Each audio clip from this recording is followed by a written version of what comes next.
I would like to bring this meeting of the West Isles West Milwaukee School Board to order. Ms. Steele, could you please lead us in the pledge of allegiance? I pledge allegiance To the flag of the United States of America and to the republic for which it stands, one nation, under God, indivisible, with liberty and justice for all. Thank you very much. Suzette, would you please call the roll? Yes. Mr. Burns? Here.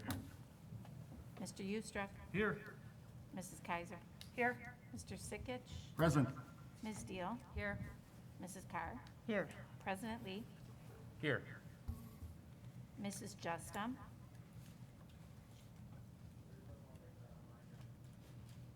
You logging in? Take me just 1 second, I'll turn that back on. Give it a second. I don't see Brian either.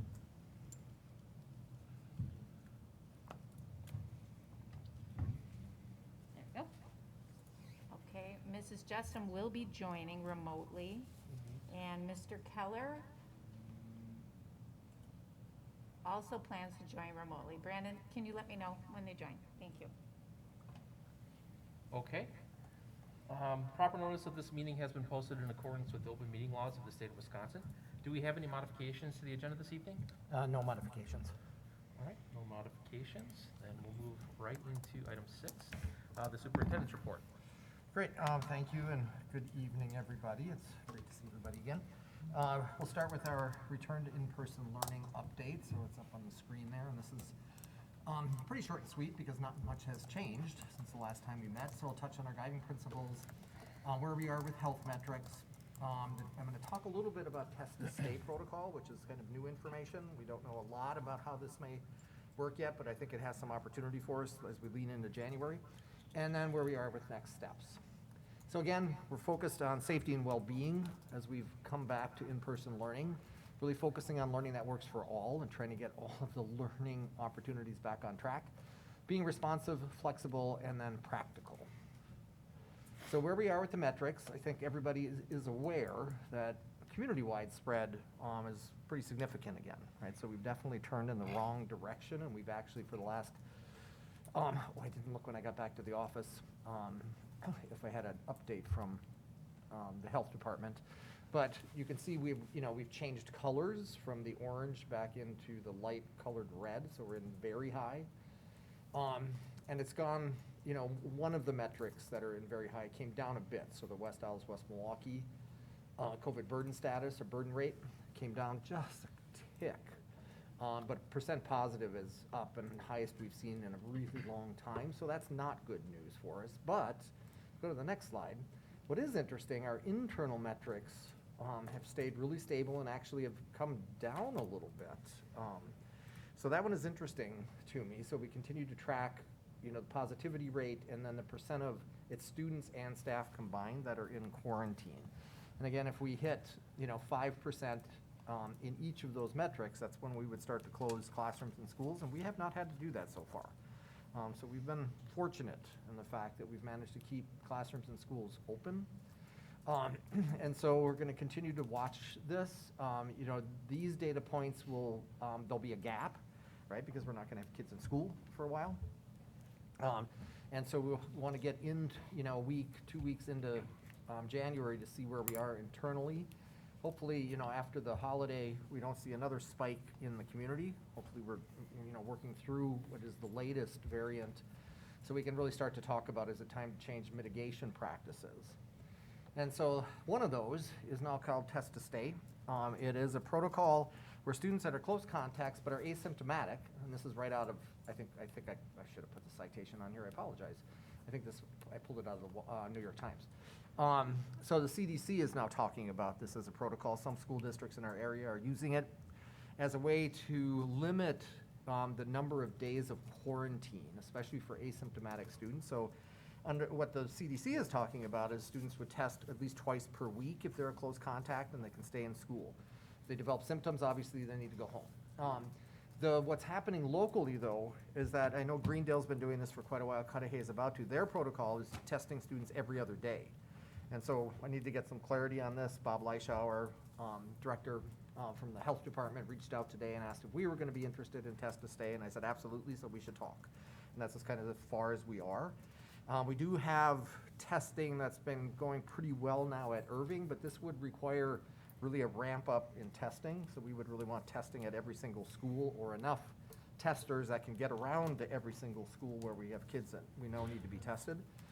We may be able to do that through Maxim Health. So our new contact tracers are on board, and everybody is thrilled that they're on board, especially our nurses. So I think we finally have really high quality people. They're experienced and they're consistent. And so that part of it now starts to work well. They're actually going to work over the break, even though there's no contact tracing to do. What they're going to be doing is helping put some of the things in place that might lead to test to stay, but then also where are we with percent of students that are vaccinated? So going into the registry and getting all of that captured in Skyward, so when we meet again, we can talk about that. So what's our actual full vaccination rate? And so next steps. Working with the health department, like I already said, on test to stay protocol, increasing testing capacity we would need to do, and then, just encouraging everybody as much as possible, stay healthy over the break. In our family, we actually have a trip planned to New York City because I thought COVID maybe would be over by now, and we can go back and have fun, and we may not be doing that trip, just because things are shutting down and canceling, and so the focus of staying healthy, I think, is important. So I'll go on to 6.2, which is the legislative update. There's just a few things here. Speaker Robin Voss told WisconsinPolitics.com the Assembly could be in later than usual this session to give former Justice Michael Gableman more time to wrap up a 2020 election review so lawmakers can incorporate his findings when writing new bills. Wisconsin under 18 population declines over the past decade, and I don't think this is a surprise to any of us because most districts in the state have declining enrollment. But now we have the actual numbers. So the population of those under 18 fell by 4.3% over the past decade. That's more than double the decline over the previous 10-year period. The nonpartisan Forward Analytics concluded in its new report that the trend will exacerbate some issues, including the state's struggle to find an adequate workforce. Census numbers show Wisconsin population growth of 3.6% between 2010 and 2020 was the slowest on record. Forward Analytics found that the trend is being driven by the drop in the youth population. So the number of births dropped every year but one from 2010 to 2020, and that resulted in about 44,000 fewer babies born in Wisconsin during the 2000 to 2010 period. Then with 6.3, the Board of Education recognitions. There's just one here, but it's an important one. So from Recreation and Community Services, on behalf of the Recreation and Community Services Department, we would like to thank all of the principals, student services staff, professional educators, high school student volunteers, and all of their volunteers for helping to make the 2021 annual children's holiday shopping event such a success. We'd also like to thank our community partners Sodexo, School Picks / Sports Picks, the Shining Strings, Santa and Mrs. Claus, and our generous sponsor and donor, the Zeman Family Foundation. The smiles on the faces of the children and the gratitude from the families was so heartwarming and rewarding. Without all of you, the volunteers, this event could not be possible. This year we served over 650 district students. Shelley and her team did something a little bit different this year because of COVID. They actually staggered, so schools had a time when they would show up, and it worked so much better. So they're already talking about, do we keep it this way? Rather than having a whole 600 people showing up at 8 o'clock in the morning and jamming up the toy section, we all took turns. And it really was, and it felt good to have that event back in person. So it was pretty powerful. I pulled up, I was way at the end of the parking lot. I stepped out and I'm watching a little guy take off running towards the target. And I'm assuming it was his grandmother that jumped out and started running behind him. And she's yelling, slow down, slow down. He turns around and starts yelling, speed up, speed up. So it's like, okay, we're back. So thanks to Shelley and her team and the Zeman Family Foundation for supporting all of that. And then finally, 6.4, just some quick updates. So response to public comments, this is from our meeting of December 13th. So Joe Mikulacek, was objecting to the referendum, that we really don't need a big referendum right now. And I don't know how else we're going to approach the numerous challenges of aging buildings and the need to really modernize buildings without asking the community for additional support. It's the only way these things ever get done in communities. But ultimately, it's a decision by the voters, right? So it's our job to create a plan, what's something we think is reasonable, put the plan forward, and to see how the community responds to it, right? Mr. Malekchuk also felt we should be selling buildings because enrollment is down. And and the board is aware that there is a team kind of working in the background to put more detail together about which schools we would recommend for consolidation, what schools we would recommend to potentially sell, and to put some detail and timeline to that, because we can do some of that work without a referendum, and we probably should. And even though it's difficult, it's emotional when you go into those conversations, but in the end, we know that that's part of our future, to have fewer schools. And so to start to take some of those steps now in the midst of potentially going to a referendum for the high school project. Joe also said he's been waiting for answers about why we continue to use We at Trust, and I'm going to repeat myself here, but I should. So that question has been answered on 3 occasions, and all of those answers are in the minutes of previous board meetings, so it's all available publicly. And then the question about how we're going to use our COVID funding, we refer to it as ESSER funding. But we've engaged staff and parents and the board to put together a plan for the way we're going to use the ESSER funds. And most of it is going to go for all the additional supports that are needed. But we'll even talk about some of it this evening as potentially supporting the high school project, right? So having some dollars that flow towards that to reduce the cost of the referendum. Then going on to facility master planning. So like noted, a little more detailed plan coming forward about school consolidation, and I think the board should be ready for that in about 2 months. And then if the board approves moving to a referendum this evening to support the first phase of the facility master plan, tomorrow we'll immediately launch a communication efforts. We've been planning that in the background already, and that'll start with a press release about the decision that the board has made tonight. So we start to generate some interest.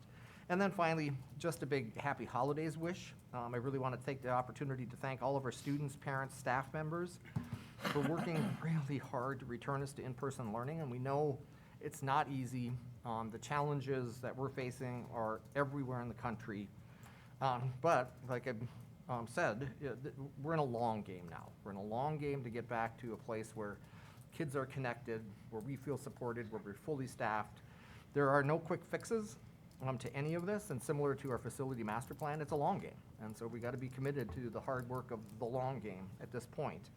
But I do really want to encourage everyone, especially our teachers, to enjoy the break, get some rest, hang out with family and friends you haven't seen in a while, be safe, and come back refreshed, because the work isn't over, and the kids need us when we come back, but it is time to step back and take a break. So happy holidays, everybody, and that concludes the superintendent's report. Okay, thank you very much. So we'll move on to item number 7, which is public comments. Just as a reminder, anyone who wants to address the board will have 3 minutes to do so.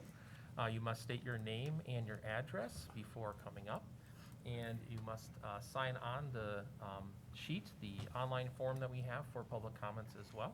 That's what I will be using to call people up or announce them. If there's anyone who's watching via Zoom right now who'd like to address the board, please use the link that's in the chat to get to the public comments page so you can sign up there. So we'll start with the first person on the list, Mr. John Malling.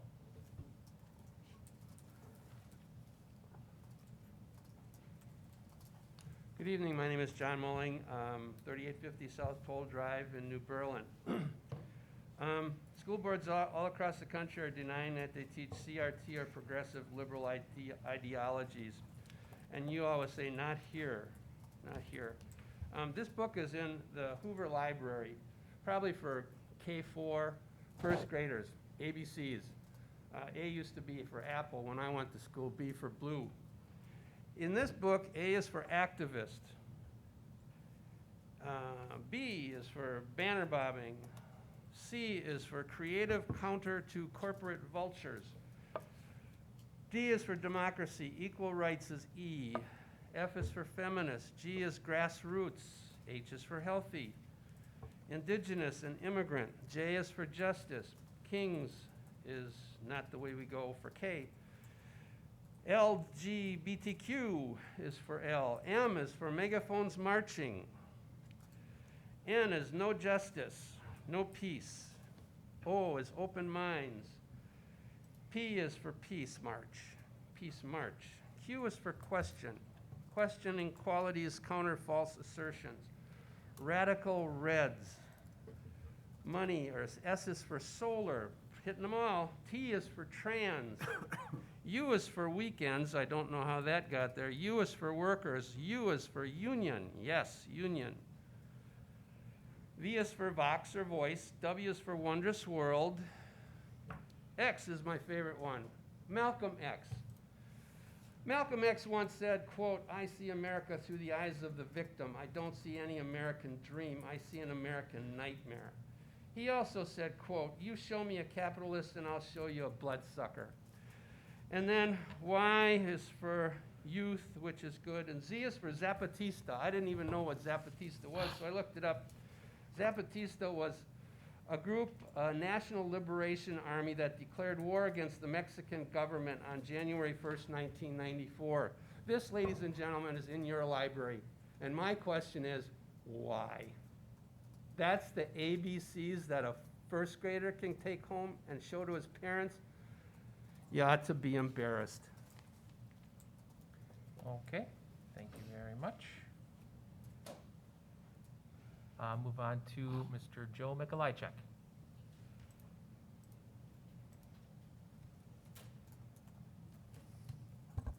Joe Mikolajczyk, 3355 South Russell Court, New Berlin.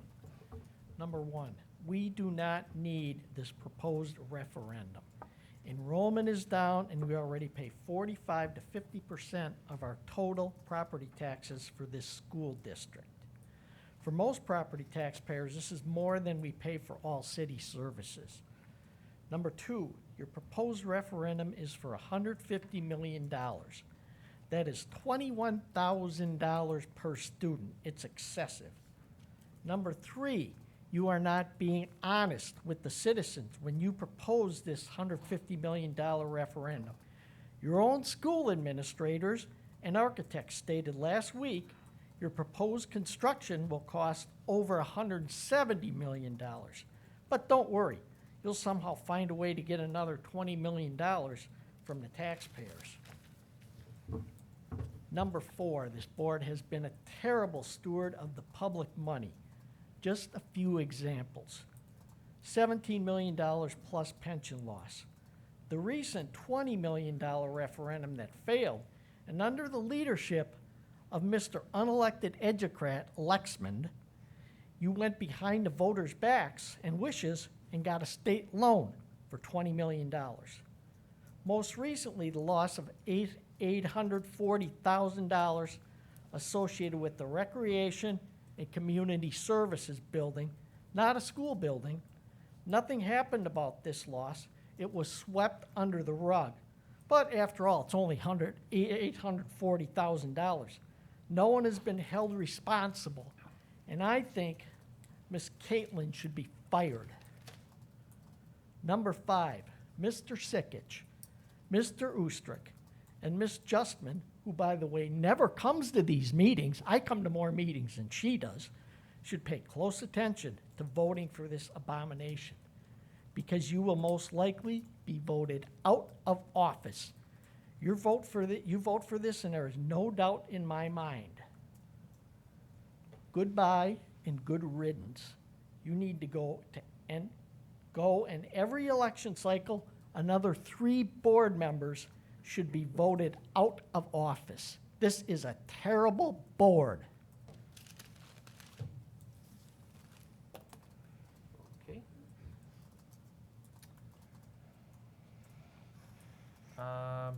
Mr. Steve Broadwell.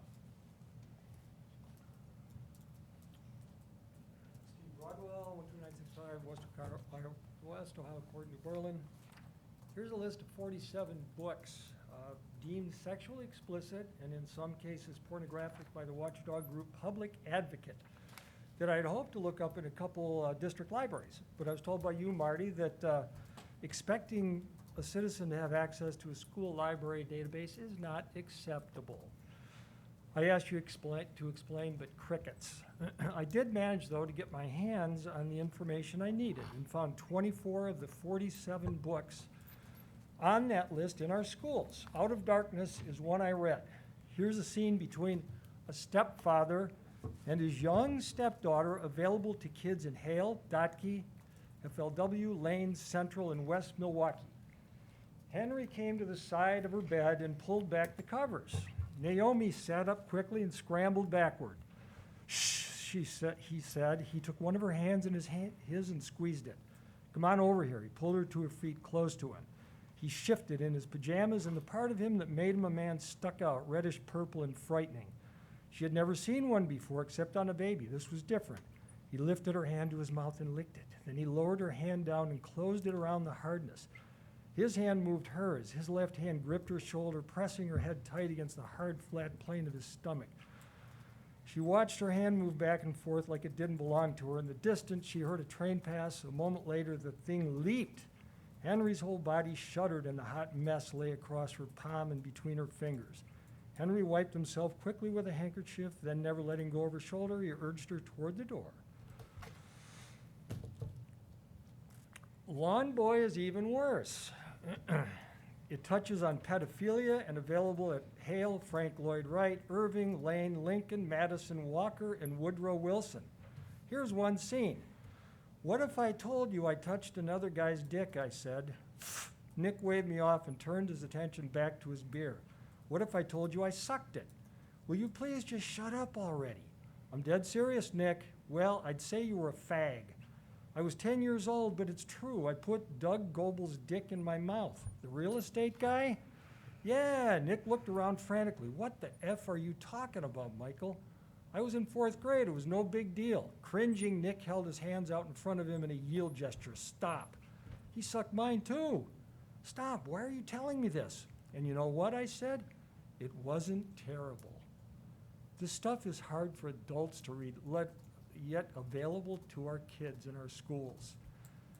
It's all part of the left's agenda that we're now learning more and more about, understood by many of us as an assault on parental authority by our government entities. 10 seconds, Mr. As Bruggeman. cultural Marxism takes hold here, assisted by the army of student activists you are building to push your social remake of this country, and all paid for by unwitting taxpayers.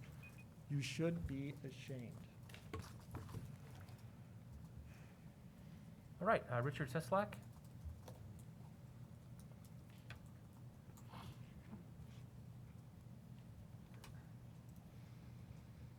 Good evening and Merry Christmas in advance.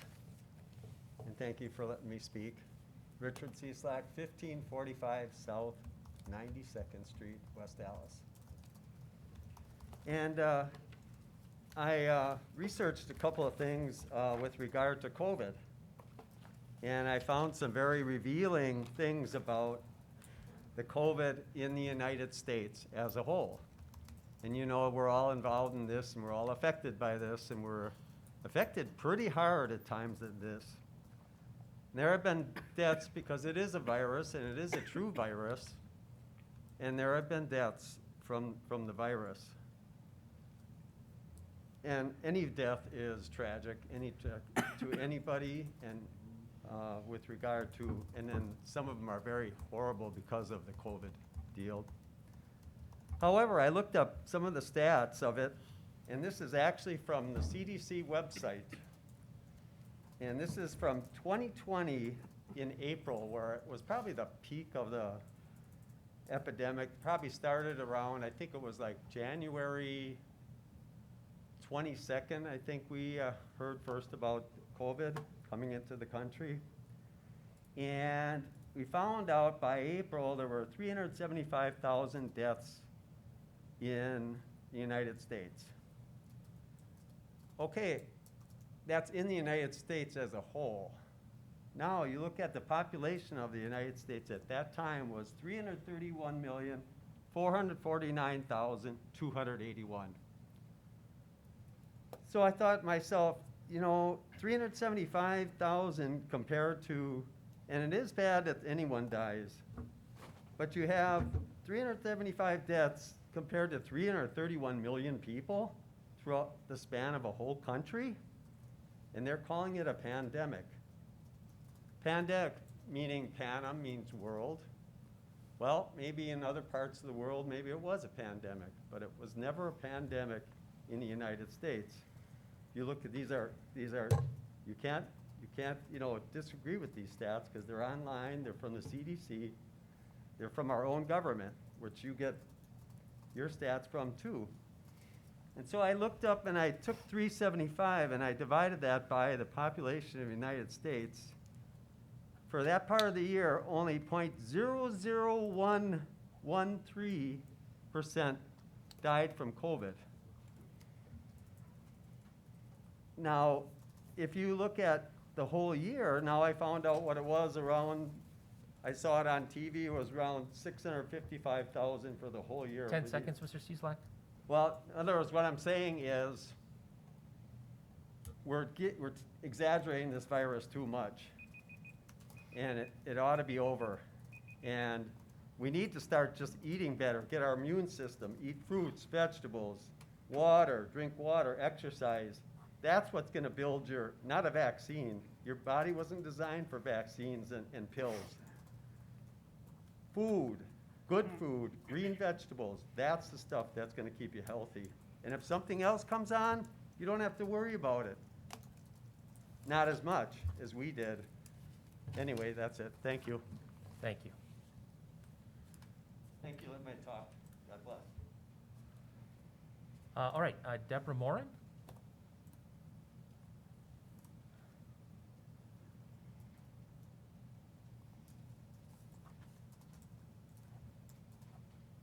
Hello, I'm Deborah Morin from 2345 South 75th Street in West Dallas. And I'm here to speak about the referendum. First of all, I was at the Common Council meeting last Tuesday in West Dallas, and nobody was wearing masks. Oh, sorry. Nobody was wearing masks except I think the mayor walked in with it and then he took it off. And none of the other aldermen were wearing masks, maybe one other guy, that was it. And nobody sitting in the audience had to wear masks.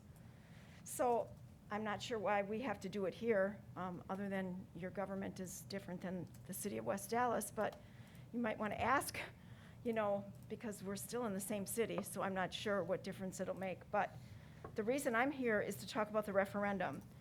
I'm not quite sure how it works, but at that same Common Council meeting, they had some issue on their agenda that they started by holding what they called a public hearing. Nobody spoke on it. It's something to do with road improvements. But they had a public hearing for the public to weigh in on it.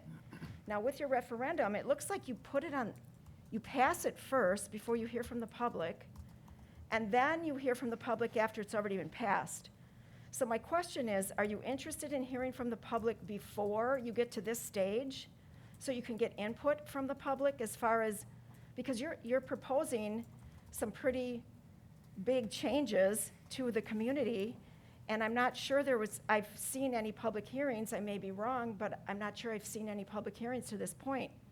So it seems to me that the fact that you're voting on this the Monday before Christmas, I'm here, I have out-of-town visitors at my house right now for the Christmas holiday. And I left so that I could say, this doesn't look right because you're putting this on the agenda this close to a holiday, makes it look like you're not interested in hearing from people or people considering it.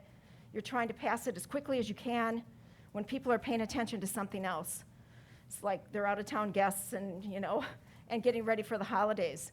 So I'm just saying the appearance doesn't look really good, and I'm asking you not to pass this resolution for the referendum until you get some more input from the citizens as to the amounts that you're looking at and the way, some other ways of proceeding, going forward on this. So that's about all that I have to say. Hope everyone has a Merry Christmas. Thank you. Thank you. Okay, that was all that I had signed up for public comments this evening. I'll just wait one more minute in case there's anyone who is on Zoom who came in late who would be interested in addressing the board. The link for signing up for public comments is in the chat. And you can fill that out and then can allow you to address the board.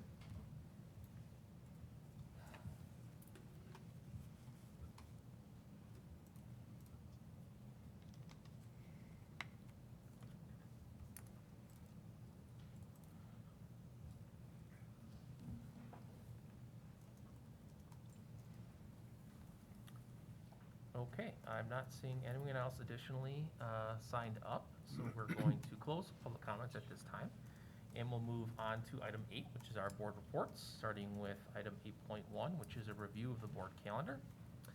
So today is December 20th, and at 6 p.m. we have our regular Board of Education meeting, immediately followed by 2 committee workshops, one on college and career readiness, charter schools and grant requirements, and another one on employee engagement and culture, which is talking about our current staffing configurations. And then immediately following those workshops, we will have a closed session meeting. We have our winter break from December 22nd through January 2nd, and we hope everyone has a great holiday season and is able to safely visit with their friends and family over this time and recharge and rewind for being able to come back and start fresh again in the new year. So we look forward to that break as well, I'm sure, and look forward to seeing everyone back after the new year. And then on Monday, January 10th at 6 p.m., we have our regular Board of Education meeting.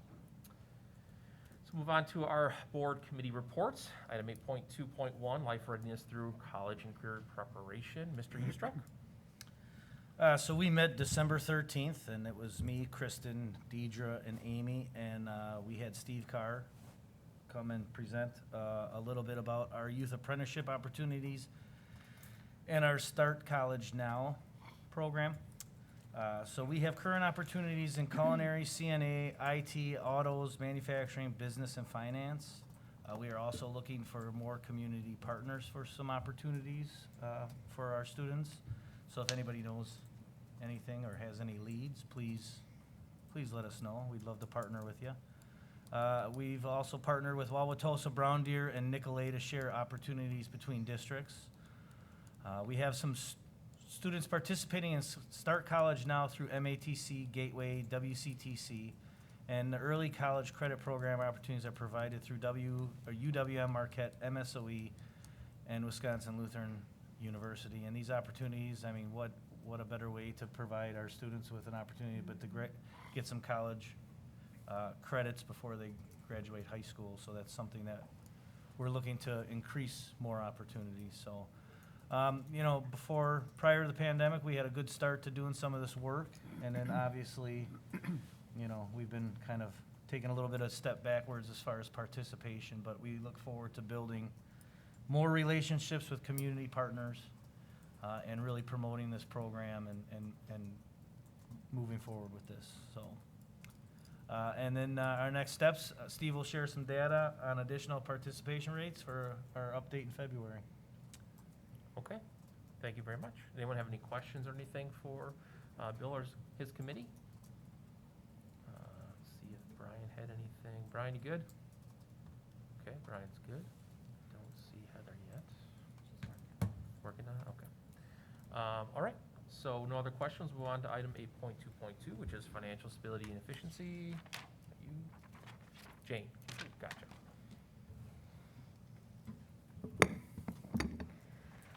All right, the first agenda item was a report to the board members on our 2021 audit. And I think this is really important. We were informed that we had what was called a clean audit. We went from 11 findings in 2017-18 to 2 findings in 2021. And the 2 that were cited are in the process of being corrected. The committee discussed the importance of sharing the success of the audit with all stakeholders. A clean audit improves our bond rating, and better credit ratings lead to better interest rates. It shows that we are using tax dollars efficiently, which in turn allows us to spend money on students rather than paying back debt. Mark informed us that the elementary math resource will be deferred to next year.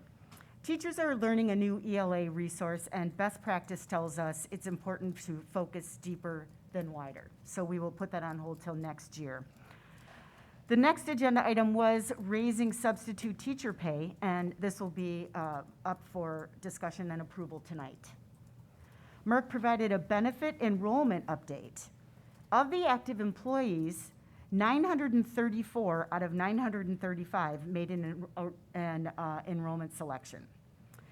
With retirees, most made the change, and admin continues to work through issues. Finally, future items for the agenda will include a review of the compensation implementation package and its execution, and also a look at enrollment numbers for next year. Thank you very much, Ms. Carr. Any questions for Ms. Carr or the committee? Or either on what she talked about or something you would like to have considered in the future? Brian's good again. Everyone else is good? Okay. All right, well, let's move on to item 8.3, board member reports and community events. Is there any community events board members attended would like to report on? Jeff? I would just like to give a shout out to Zach Beeksma, the choral director. We had our monogram meeting last Wednesday, our Christmas dinner, and he brought 6 students along that sang a real nice a cappella songs for us. So they must have sang about 6 or 8, and they were just tremendous. So I'd like to give a shout out and a thank you to him. Fantastic, thank you very much. Anyone else have anything they'd like to share? Anything from you, Brian? No? Anyone else? All right, if not, we'll move on to our consent agenda. We have 4 items today. We have 9.1, the approval of the minutes from our regular Board of Education meeting from December 13th. We have the item 9.2, the employment summary. Item 9.3, supplementary contracts, and item 9.4, our financial summary. Does anyone need anything separated out? Brian, you're good? Yes. Okay. If not, I would look for a motion. Move to approve. Second. Moved and seconded. Any last minute discussion? All those in favor? Aye. Brian is also an aye. Any opposed? All right, that passes. Let's move on to our action items, starting with 10.1, 2022-2023 school calendar. Dr. Lexman and Ms. Raymer. Yep, thank you. So, right, we're bringing next year's calendar forward, and it seems like it's hard to believe we're already talking about a new school year. We're still trying to figure out how to get through this one. But it is the time of year when parents start to call and ask, and the bottom line question is always, where are the long weekends and when is spring break? Is what parents really want to know, for planning purposes. And so we respect that. We did work through by taking kind of the current or the last couple years, and we have a calendar that we kind of like now. It seems to be working for us, and simply kind of casting it forward. We created 2 versions of it, shared it with our teacher association. They gathered some feedback. And they preferred option 2. Option 2 and option 1 are very similar. They do all include professional learning days. We still have the 3 additional elementary planning days, which are not PD days. Those are just planning days for elementary teachers. We do have the 2 back-to-back professional development days included, and that gets very good reviews when we have allow teachers really to go deep into something and not have to go right back to the classroom, to actually spend a little time engaged with their new learning. And spring break now aligns to almost all of the other school districts in our area, which has been a goal over the years to try to get that set up. So we're in that last week of March. We did do a check-in with area superintendents, at least in our quadrant, right around us, and everybody's starting on that March 27th. And so we think that helps as well. So I don't know, Deidre, if there's more you want to add there. Just that there was one difference that we looked at in the calendar, which were the days that are prior to the beginning of the school year. Normally, there had been, at one point, we had 10 days for new teacher training, which we thought was really excessive.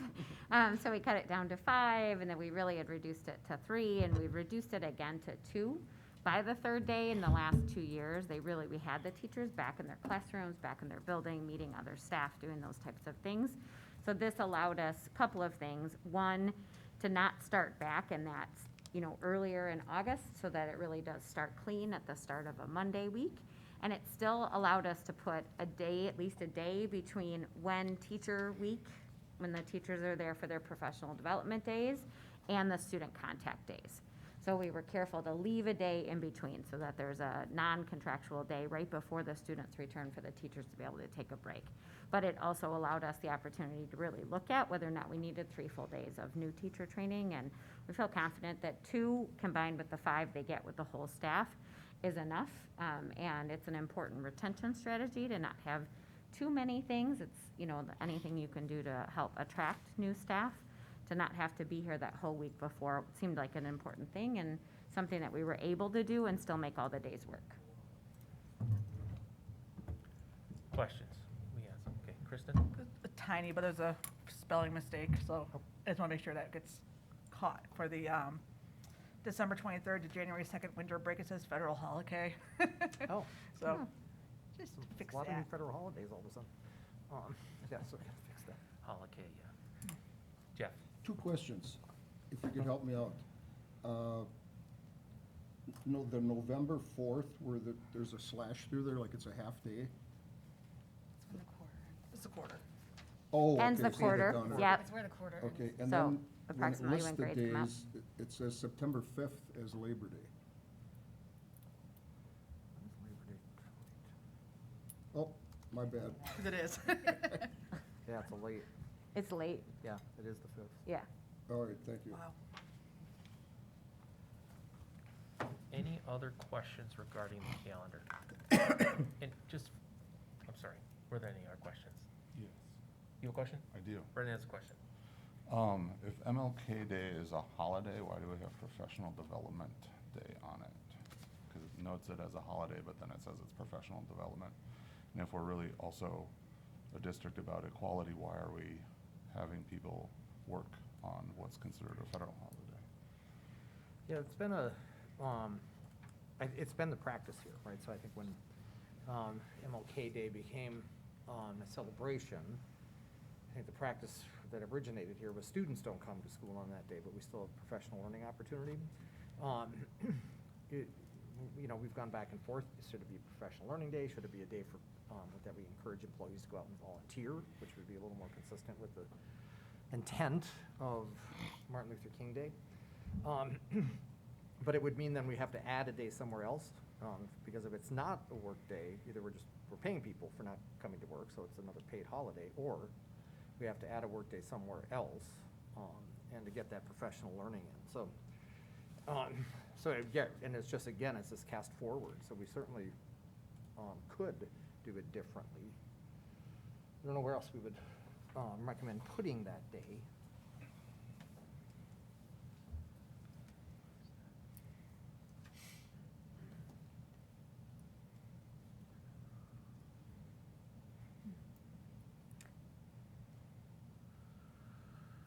Yeah, if that was the desire of the board for us to go back and find that day, I think we'd have to go back and look to make sure we still had enough student contact time. You have to build in enough so that you don't end up short towards the end of the year. Could do the 9th instead. I mean, we already have 3 weeks that are 40 weeks, To the 9th of, January 9th. then we're losing a school day. We're losing a student contact day, so we have to check the Oh, minutes of gotcha. student All right, contact. I see what you're saying. So it's just a difficult one for us to answer off the cuff because we'd have to double check at the minutes that we have built into the calendar and try to work through that on our end. Yeah, I mean, I think that maybe it's something we could consider moving forward if we want to try to do that and be able to look at keeping that as a holiday without hopefully extending, further into June. Right now, we're ending on a Friday, or on a Thursday, but then Friday is the last day for teachers then in June. Mine, October 28th, is that unnecessary to take that day off for a 4-day weekend for Halloween? So Right now, the 28th is considered a fall break day, but then you would have a professional development that Monday right after, on Halloween. Could that be changed back to A student contact day? It's a teacher's convention day. Right, Oh, it's It could. traditionally what was It was teachers' tradition, convention. yeah, it used to Oh, be okay. there because of the teacher convention day. So it's again, been a tradition to have a break in Gotcha. the fall is where that comes from, the history of it. It doesn't have to be. It could be a PD day and Martin Luther King Day, a day off. Could work. I think I'd want to go back to the association with it, with this set of questions. So just remind us the intent of passing the calendar today, so before we get to the school year, or before we get into the holidays and everything else, is to be able to have the calendar set in place for next school year for parents to at least start planning for their vacations and whatnot for the next school year. And that's generally what we end up having to do. A lot of districts do the same thing around this time of year, so that families, staff, and parents really to plan what days they will have for the next school year to do that. I hear what Brendan is saying. I think that there might be other ways that we can switch things around.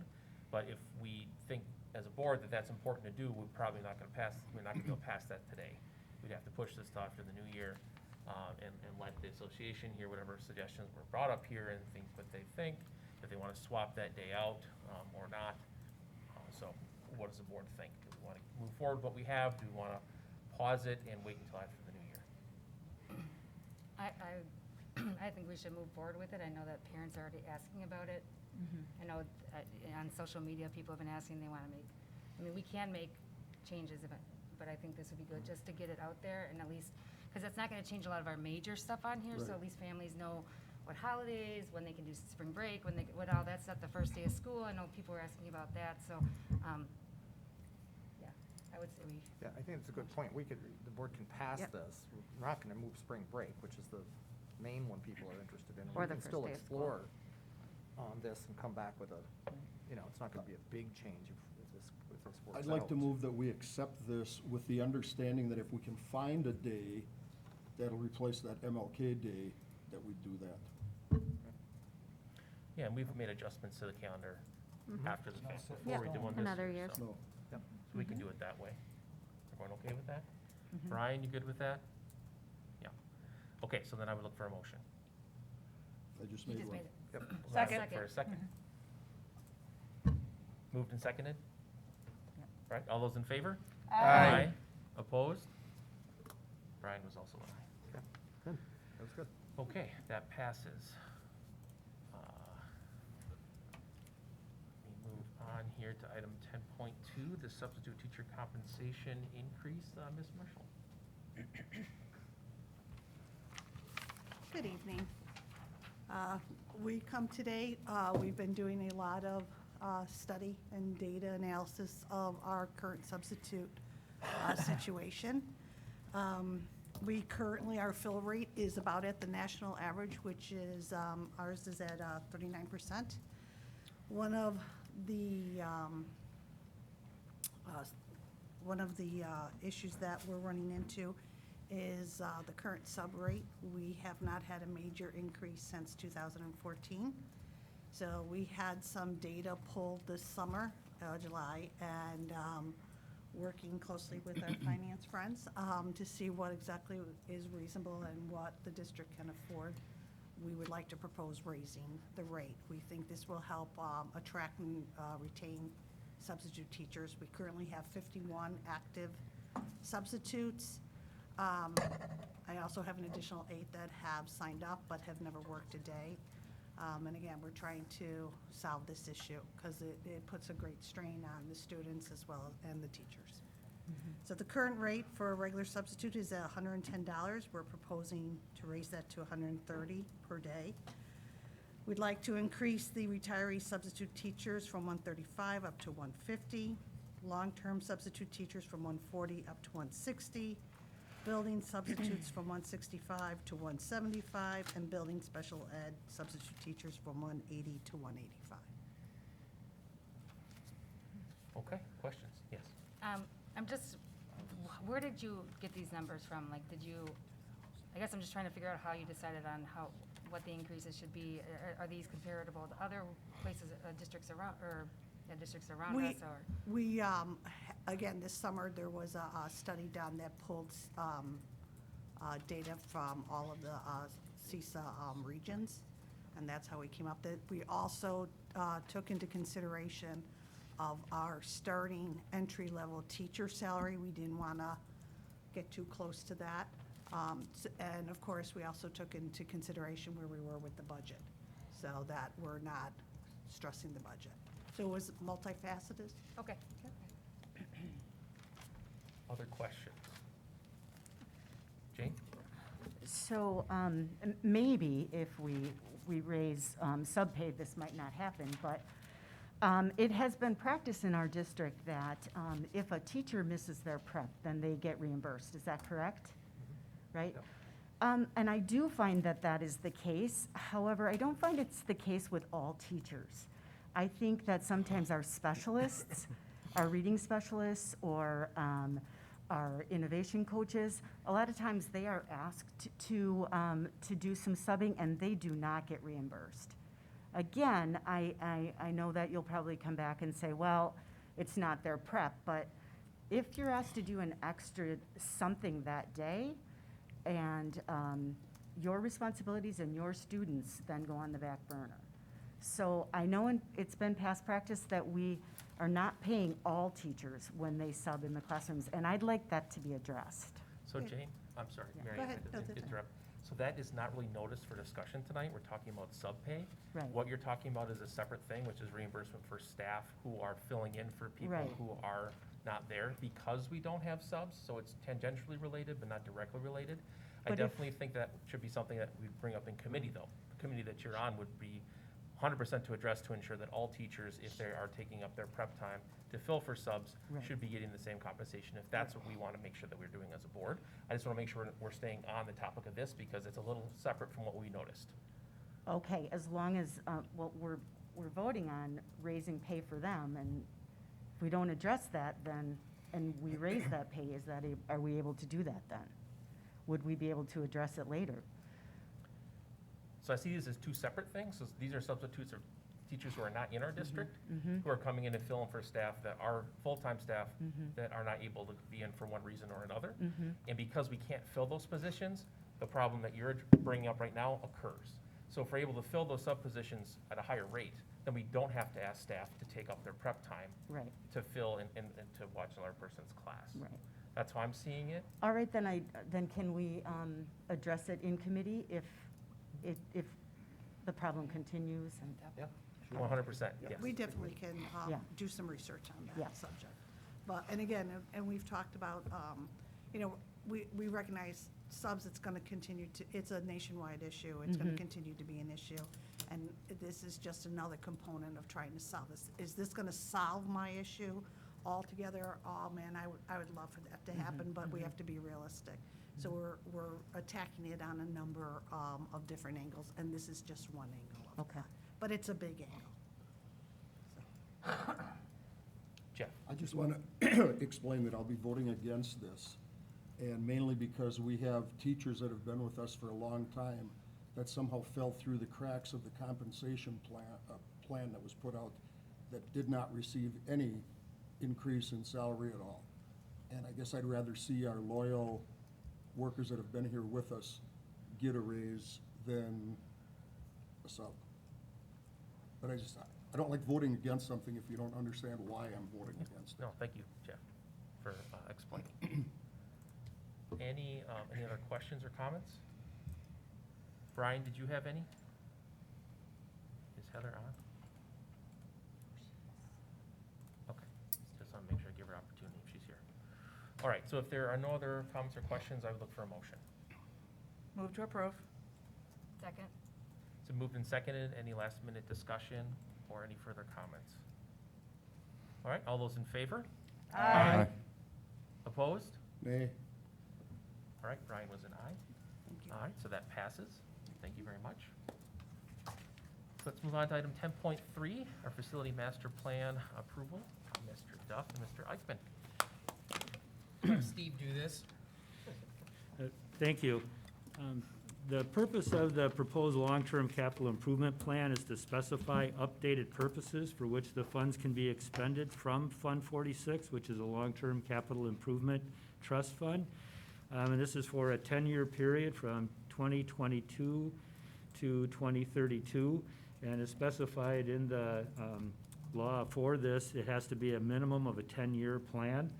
A couple of things is that, as you know, it was originally created back in October of 2017 with two projects in mind, and that was a replacement of the football field at the West Allis Athletic Complex and also the soccer field. Those projects, and it's on the agenda for later, I'll address those, so those have not, in no way, and I know that's been something that Mr. Ostruck has, has mentioned before, those projects will not be overlooked because we're, updating this plan. And the other is that by including a project in this plan, the district is not obligated to do these projects. We're not obligated to pay for these projects from this fund if, in fact, we do it. It's just that we can't use these funds for these projects if they're not listed in the plan. I'm just gonna push the button and put plan on the screen. Has there been any changes from what we saw in the workshop regarding what we're looking at here this evening? There has not. Okay. Are there any questions for either Mr. Duff or Mr. Eichmann regarding this plan? So, as mentioned, we approved this back in 2017, focused on the turf fields originally. We're expanding it now so that, because we've saved more than necessary for the turf fields and want to be able to utilize it for other CIP projects and things like that that are necessary in the district. So this just allows us to do that, but does not commit us to do that. It's the biggest thing. It's flexibility. And we can come back and change this plan as often as we want moving forward as a board. Correct. And I stated last time, too, that all purchasing practices will be followed when we do these projects. We don't necessarily bring every CIP project to the board for approval, but we do follow all of the purchasing practices that are in place. Okay. Another thing that we should note is this allows flexibility to be able to use some of these funds if there was a successful referendum moving forward for that. That also, some of those projects are listed in here that would allow some of these funds to be expended for. Correct. Is that That's a line item as well. Okay. All right, anyone have any questions or comments? Brian? Brian's good. Wait for Ms. Steele to come back and see if she has any questions or comments. She's okay? All right. So then, if not, I would look for a motion. Move to approve. Second. Moved and seconded. Any last-minute discussion? All those in favor? Aye. Opposed? Brian is an aye. That passes. Thank you very much. Thank you. Let's move on to item 10.4, our long-term capital improvement trust fund. So this is a resolution that just aligns the trust fund to be used with the plan that was just approved. So, so there's a resolution that we had drafted with some legal input, and then that's what allows us to dedicate Fund 46 for what was in the plan. All right, any questions on that? Brian, any questions? All right, look for a motion. Move to approve. Second. Moved and seconded. Any last-minute discussion? All those in favor? Aye. Opposed? All right, that passes. Brian is aye. Let's move on to item 10.5, approval to enter into a contract to install new synthetic turf fields at the WAC. Mr. Eichmann. Okay, thank you. And as we just spoke about, and we have at other board meetings as well, Fund 46 initially was set up for the purpose of setting aside money year after year to be able to fund the replacement of the two turf fields. And this is something that I've been working on probably for the last 9 months to get to this point, talking with different people about what we needed.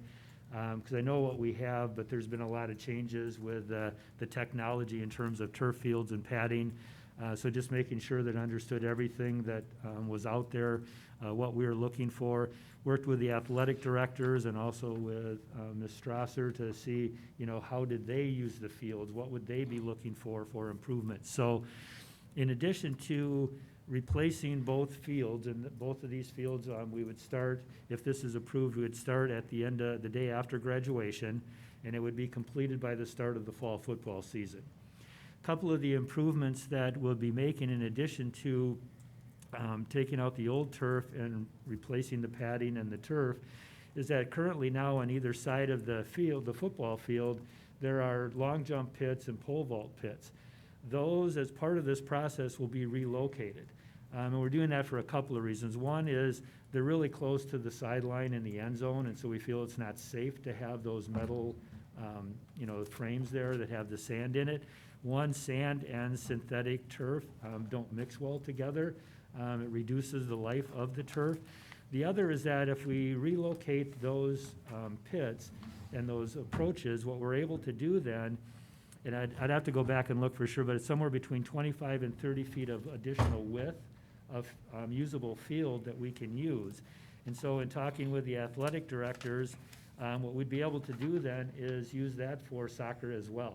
So if we had a tournament, say for example, we wouldn't have to have it just on the one soccer field. We could actually have it on the football field as well, because if it's big enough then, it's not exactly the same size, just a little smaller, but it's big enough that it would meet all of the requirements to have it there as well.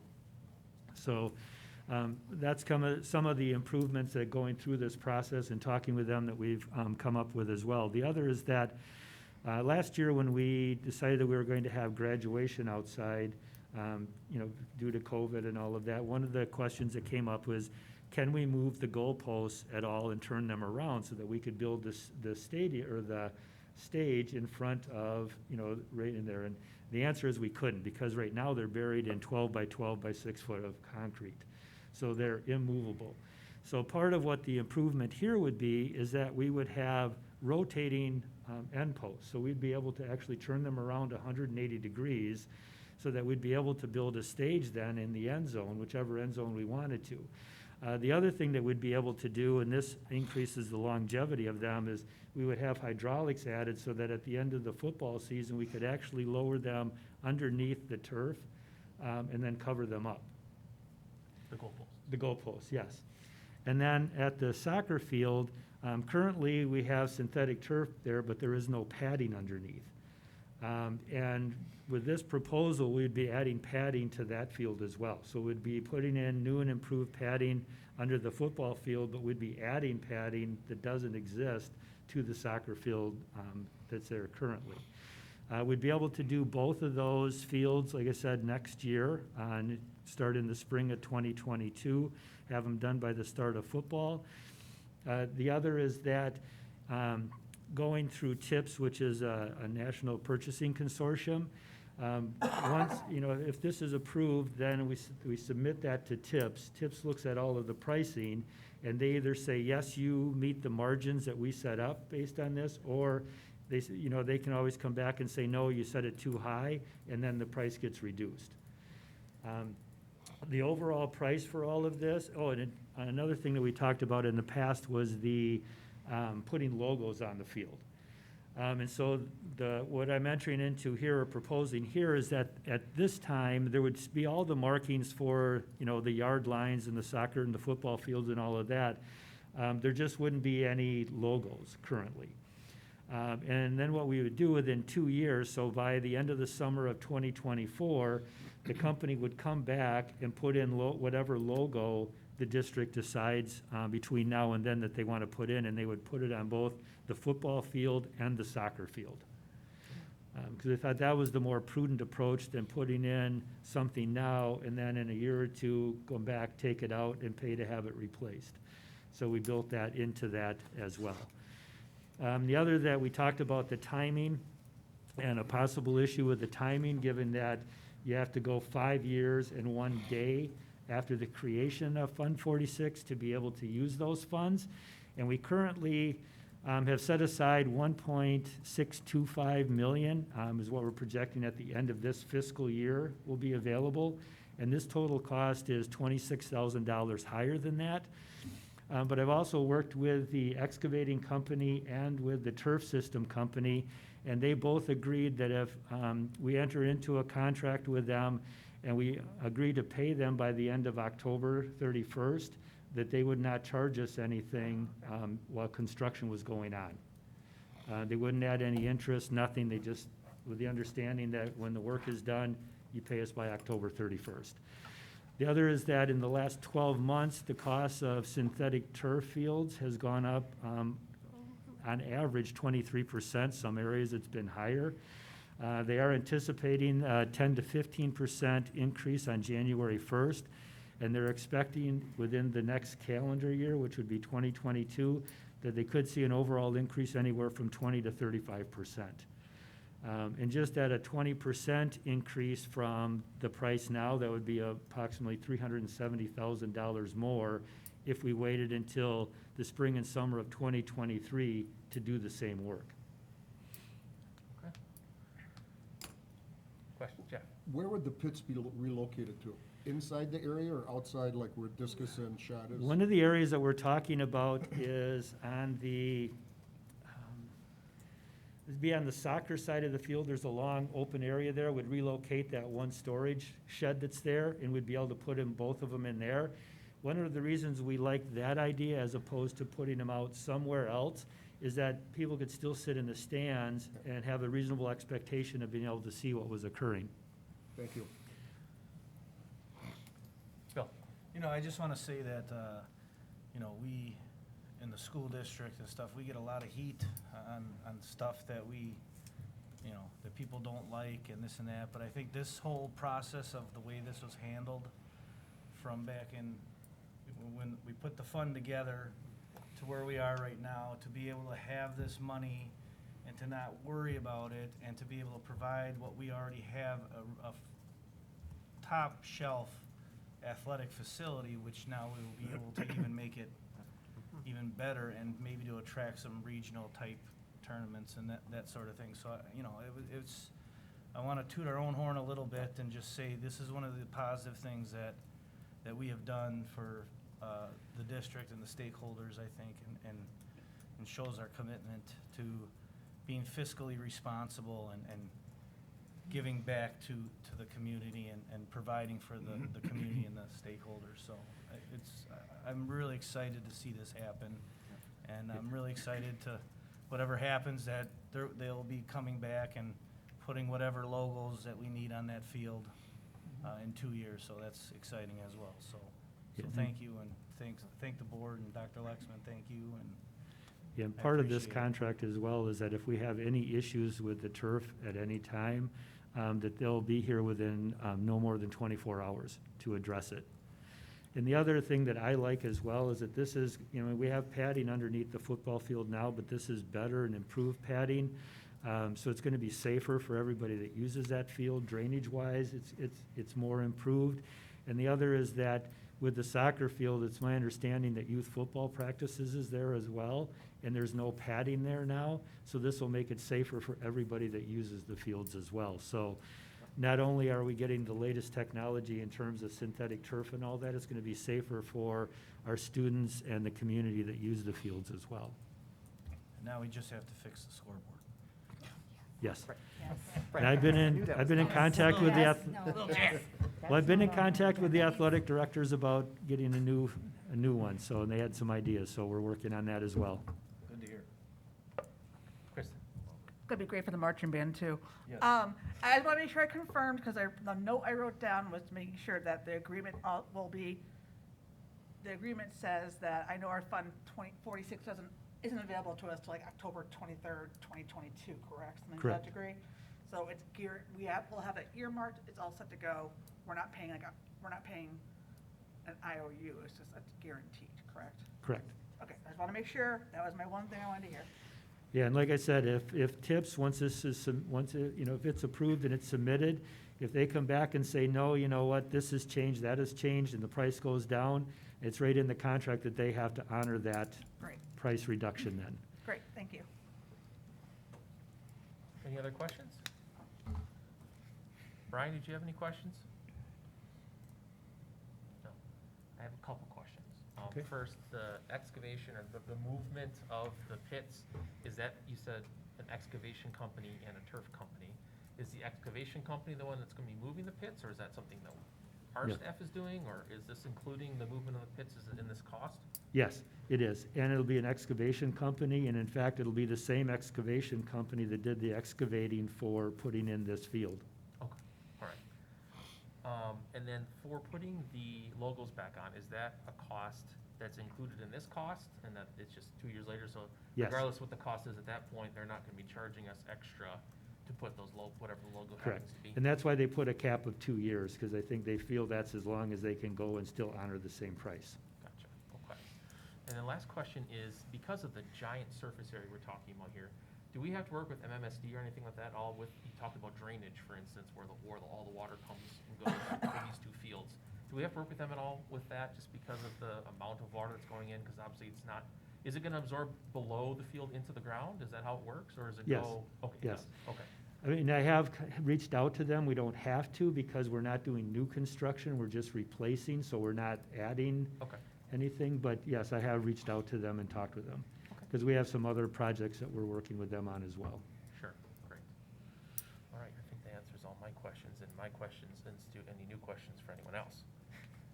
No. Brian? All right. I look for a motion. Move to approve. Second?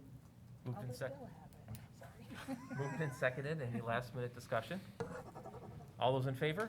Aye. Opposed? All right, that passes. Thank you very much. All right, let's move on. Item 10.6, initial resolution authorizing general obligation bonds in an amount not to exceed $149,800,000. Mr. Duff and others. So Steve and the team, we engaged an attorney to help us draft the documents needed to proceed with the referendum. And as indicated in the executive summary, the first step, there's a two-step process. The first step is to have the board consider an initial resolution authorizing that you're gonna seek bonding in the amount of $149,800,000. And then the next step is to approve the resolution to go out and actually submit it for ballot.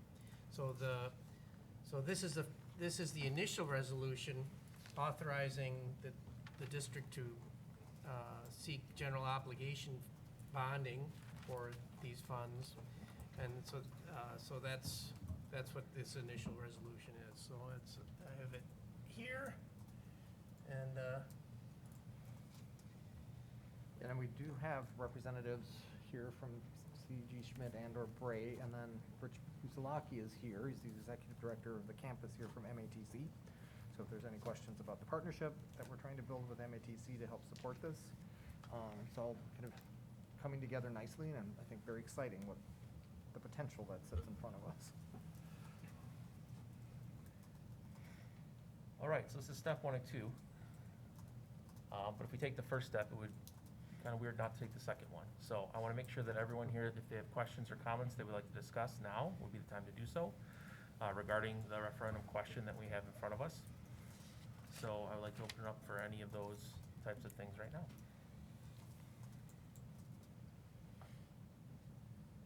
Bill? I guess I'll just say, I'm anxious, a little nervous. I just want to say that it's a little frustrating to hear comments made about particular things about the referendum, what we're doing here tonight. I mean, we're just approving moving forward to the referendum to let the community make the decision on all the work that we've put in. So, the one thing I want to say to the board, that we are in charge of really promoting this thing if we're going to approve this thing. So just keep that in mind, that we're going to have a good, tough 4 months here of really, if we believe this, that we're going to be the ones who are going to be out there selling this thing to everybody. So I just want to say, I believe we did the due diligence. I mean, it's been a long process, a lot of meetings, a lot of thought has been put into this. So let's see what happens. So I want to thank Dr. Lexman and Steve and everybody for what we've done. And I think we have a lot of positives in our story that have kind of aligned us to this moment with our bond ratings and the ability to capitalize on some interests that we might not be able to, that would probably save us quite a bit of money down the road. And I think Dr. Lexman, something he said, it's the long term, it's the long-term goal. So cautiously optimistic. All right.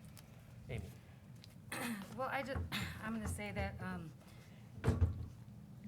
I've thought a lot about this. I've gone back and forth between how I want to vote, and I spent the last year working on the FACT committee and listening to people talk, and I think that first of all, by approving this referendum, we're not saying that the voters have to go for it. They could say no if they want to. But I am voting yes tonight, and I want to let you know is because if we're spending $150 million, we're not spending it on just the students right now. So it's not $21,000 per student. Excuse me. This is over 50 years. I mean, this is bringing an opportunity for our children and possibly our grandchildren and maybe even our great-grandchildren. So I think we need to not look at it as of, well, this is all going towards kids now. It's for our community. It's to grow it. And so I just wanted to point that out and just also just, I think we have done our due diligence. We've had community info sessions. I know I've talked to people about it. So really, I think this is a great step forward for our community, for our kids, for our grandkids. I hope it will attract people to our district. So I think there's a lot of good things. And again, this is just one step. And I just think this is an exciting moment, but it's a nervous moment. But you can vote no if you don't want to go for it. But I think this is the only way. We can sell as many buildings as you want. We're not going to come up with 150 million. So we need to do what's best for our kids. And the buildings we have right now are not. They're not what we need for our children to learn and grow as students and as people. So that's what I want to say. Thank you, Mary. Kristen?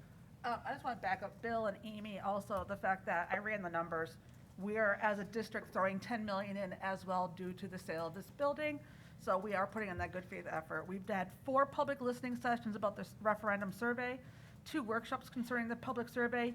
We got over 4,000 surveys back giving us information.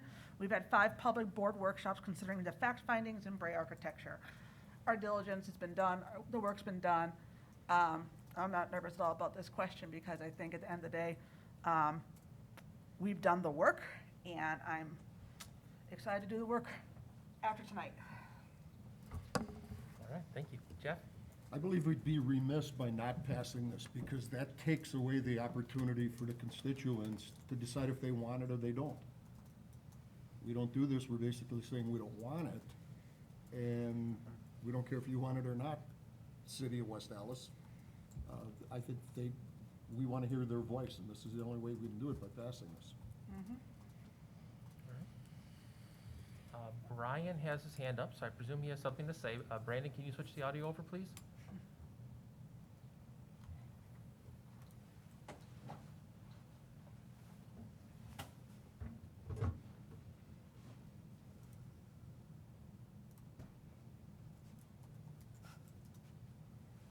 Can't hear him yet. He just needs to unmute. Oh, unmute Brian. No, he's not muted.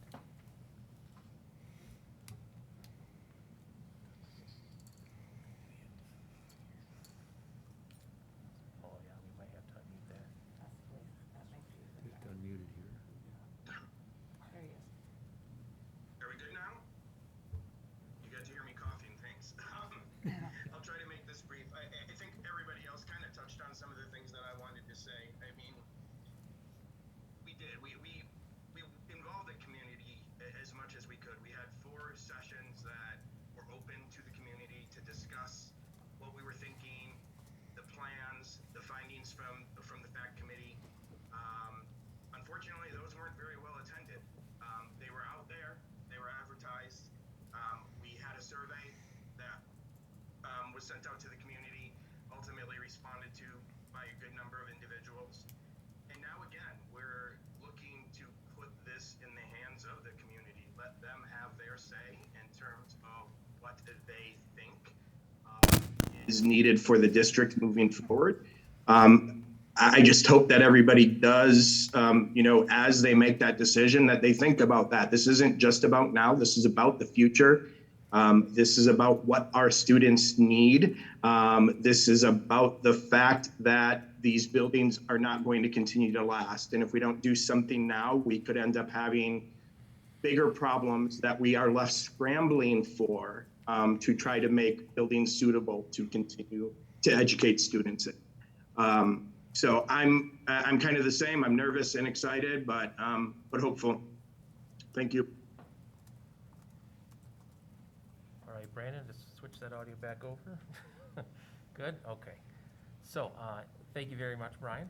for providing your input on this. Does anyone else have any other comments or questions that they would like to make before before I would look for a motion on this?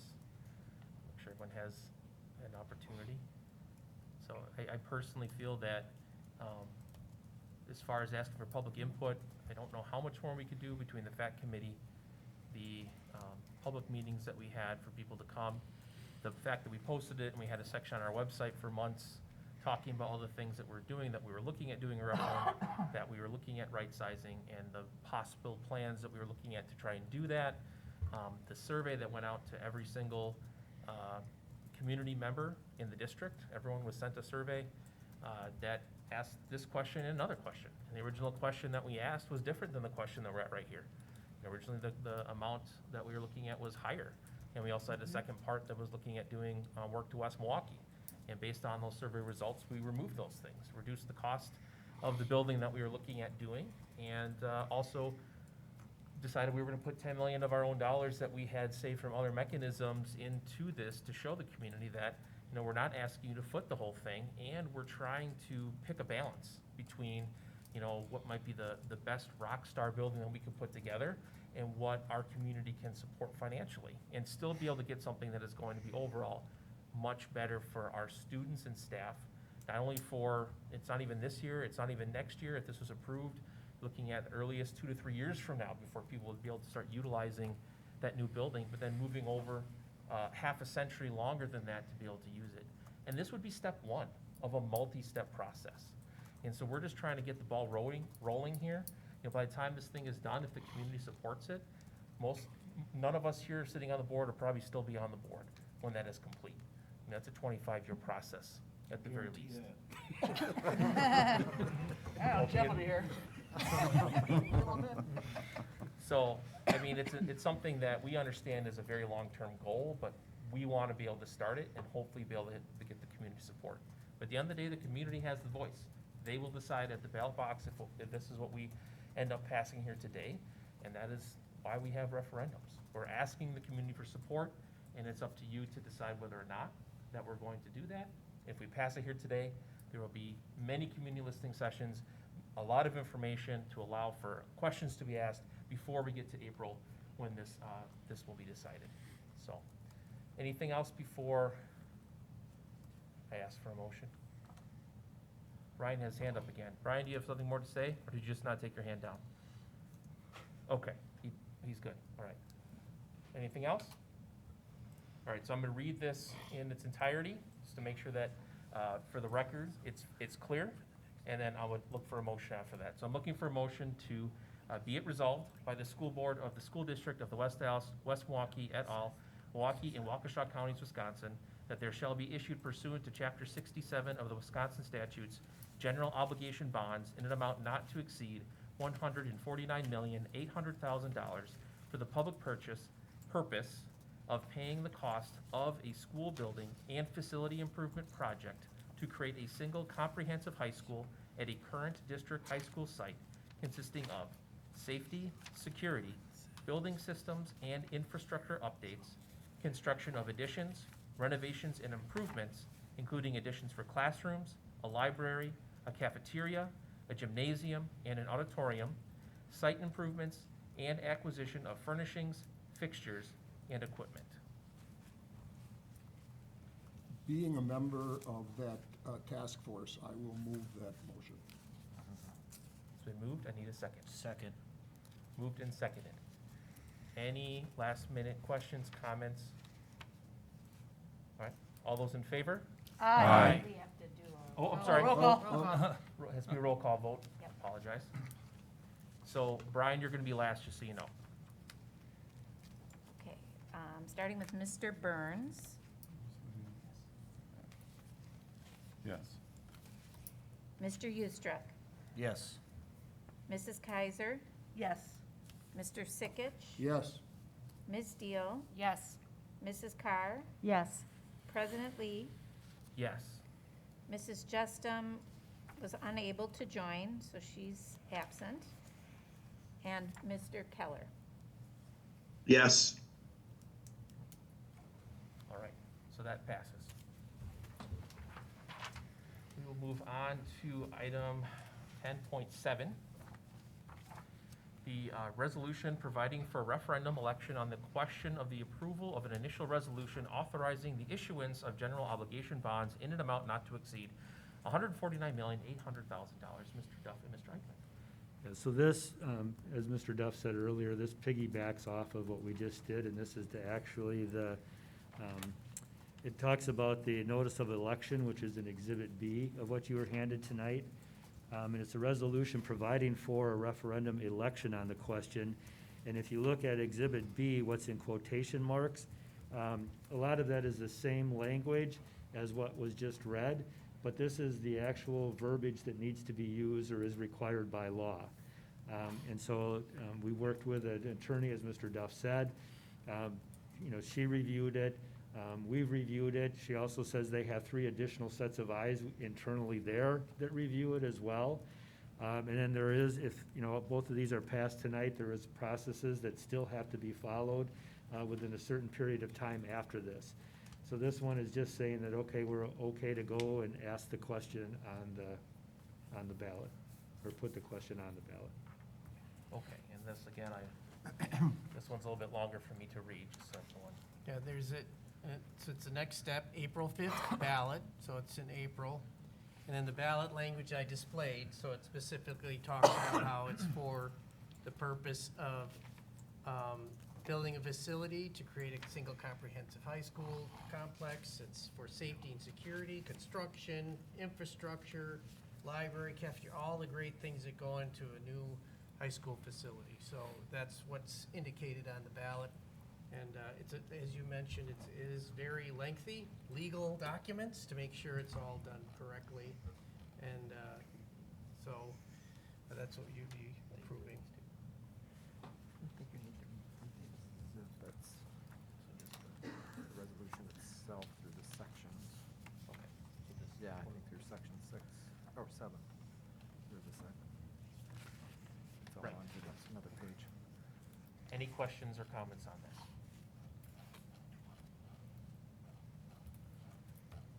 So this is the last step. This will then move it to a ballot question, be on the ballot in April. And starts a whole lot of other work that will commence after we pass this. Okay. Brian, you good? Any questions?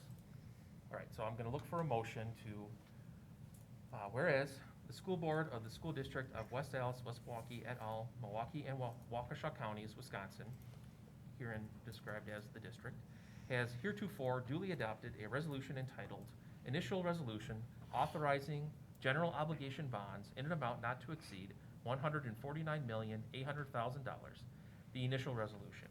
And whereas the school board deems it to be desirable and in the best interest of the district to direct the district clerk to submit the initial resolution to the electors for approval or rejection at the regularly scheduled election to be held on April 5th, 2022. Now therefore be it resolved by the school board of the district as follows. Section 1, referendum election date. The district clerk is hereby directed to call a referendum election to be held in the district at the regularly scheduled election to be held on April 5th, 2022 for the purpose of submitting to the qualified electors of the district the proposition of whether the initial resolution shall be approved. Section 2, notice to electors. The district clerk is directed to give notice by A, causing a notice to electors in substantially the form attached hereto as Exhibit A to be published in the Southwest Now within 10 days after the date hereof. B, causing a notice of election in substantially the form attached hereto as Exhibit B to be published in the Southwest Now in the issue published immediately prior to the 4th Tuesday before the referendum election. And C, causing a notice of referendum, which includes the facsimile of the sample ballot, in substantially the form attached hereto as Exhibit C to be published in the Southwest Now in the issue published immediately preceding the referendum election. This notice shall also be posted in each polling place on the election day. In any of the municipalities within the district if any of the municipalities within the district use an electronic voting system employing a ballot label and ballot card, the notice of referendum set forth in Exhibit C shall also include a true actual size copy of the ballot label and ballot card in the form in which they will appear on election day. Section 3, polling places and hours. The district electors must vote at the referendum election at the times and polling places at which they cast their ballots in regularly scheduled elections. Section 4, referendum election officials. Election officials appointed in each of the municipalities within the district shall conduct the election. Section 5, official referendum ballot form. The ballot to be used at the referendum election shall be prepared in accordance with the provisions of Section 5.64, Parent 2, and 7.08, Parent 1, Parent A, Wisconsin statutes. The ballot shall be substantially in the form attached hereto as Exhibit D. The district clerk shall cause to be printed sufficient ballots for use at said referendum election, both as actual ballots in those polling places which do not use voting machines, and as absentee ballots where voting machines are used as specimen ballots, the latter to be of a different and easily identifiable color from the actual ballot. The form of the ballot shall be filed with the official responsible for providing the ballots for the election, and the district clerk shall file a copy of the ballot with the clerk of each county having territory within the district as soon as possible after the date hereof, but in no event later than 70 days prior to the election as provided in Section 8.37 Wisconsin statutes. If the district prepares the ballots, they should be delivered to the municipal clerks running the election at least 25 days prior to the election to allow the municipal clerks to comply with their obligation to provide absentee ballots under Section 7.15 Wisconsin statutes. The municipal clerks of the municipalities within the district shall receive applications for absentee ballots and initial the same with when issued to qualified absentee voters. Section 6, canvass. The returns of the referendum election shall be canvassed by the Board of Canvassers of each municipality within the district. Each Board of Canvassers shall certify the returns of the referendum election to the district clerk. The district clerk and 2 other reputable citizens appointed by the district clerk prior to the date of the referendum election shall act as the district's Board of Canvassers for this referendum election. This Board of Canvassers shall meet in open session no later than 9 a.m. on the Tuesday after the election to determine the result of the referendum election. The canvass shall be open to the public, and the district clerk is directed to give due notice of said meeting. Section 7, DPI notice. Pursuant to the provisions of Sections 120.115, Parent 1, Wisconsin statutes, the district clerk shall notify the Department of Public Instruction of the date of the referendum election and shall provide the department with copies of the initial resolution within 10 days after the adoption of the initial resolution, and shall further notify the department of the results of the referendum within 10 days following the election using the method prescribed by the department. I look for a motion on that. Move to approve. Second. It's been moved and seconded. Any last minute discussion? Can you reread it? No, it's a one-time thing. All right, we need to do a roll call vote again for this. So Suzette, would you please call? Yes, Roll call I will. vote. Mr. Burns, Yes. Mr. Ustruck, Yes. Mrs. Kaiser, Yes. Mr. Sickich. Yes. Ms. Deal, Yes. Mrs. Carr, Yes. President Lee, Yes. Mrs. Justum is excused, and Mr. Keller. Yes. All right, that passes. Oh, what is that? That passes. All right. Thank you very much, everyone. We'll take a 5-minute recess while we get set up for our workshops. We are in recess.